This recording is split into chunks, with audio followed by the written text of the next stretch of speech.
Два слайда да не ги заборавиме, професор Тентов. Може ли да ги видиме? Последните два. Последните два.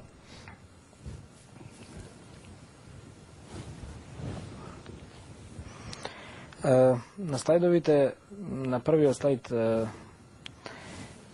се прикажани текстови кои што се од артефакти. Не, ќе ги најдем. Ќе ги видиме слайдовите. Откриени во Македонија. Еден од коментарите беше дека во Македонија нема најдено, но еве дека нема најдено од ова писмо. Добро. Материјал со ова писмо, но еве благодарение на почитувачи, колекционери кои што, да речеме, после нашата презентација и промоција на она што ние го направивме, дојдоа со коментар, па не описменивте, досега ги имавме, не знаевме да ги читаме. Не знаеме да ги прочитаме. Да. Ова е од наше Кокино? Во околината на Кокино, на една плоча над извор, значи дека текстот вели следното, дека водата припаѓа на Богот во, тој е Богот на водите, вашиот народ да ја пие.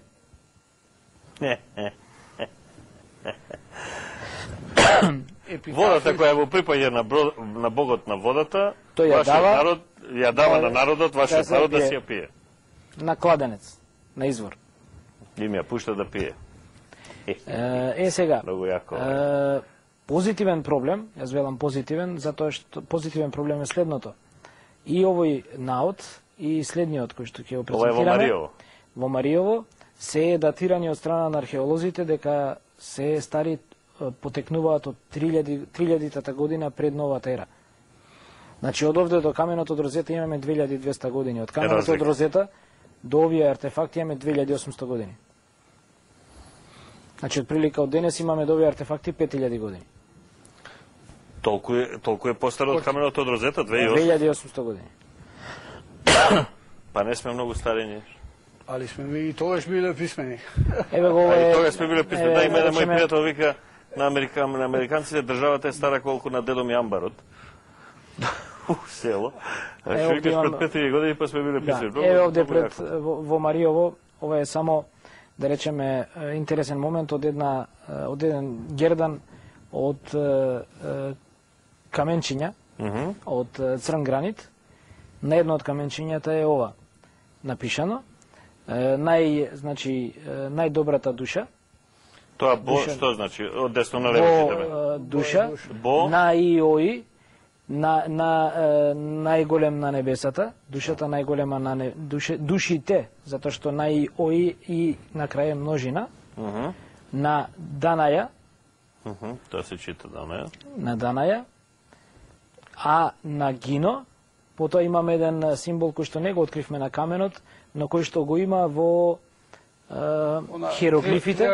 Триаголничето и прашалниците под него, да. И триаголничето со окото внатре. Така. Него го има во хиероглифот за Ананеца, за хиероглифот за Ананеца.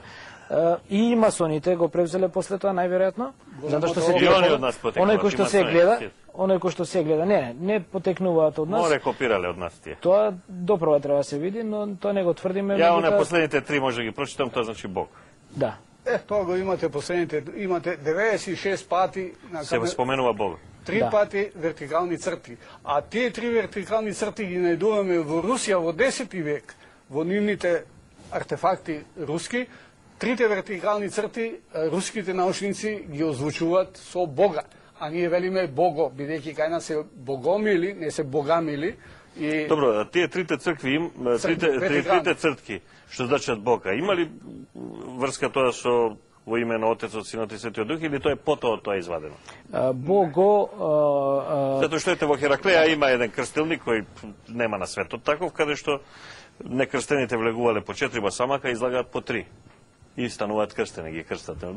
Мислам, има некаква конекција? Буквално Бого како поим, значи душа апсолутна, душа возвишена. Тоа значи како поим. А него тоа може ли да го напишат и со 2 знака слогови? Имаме знак за Бо, имаме знак за Бо. Имаме придешто Божен.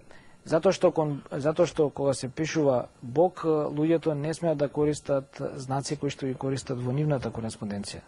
И затоа користат знак, Нешто што е различно од сето. нешто што е различно да се обратат И, кон Бога. и сега на ова овдека, може да го видиме? И сега на ова овдека, на колку места има под... 96 пати има Од три горе до- вертикални црти.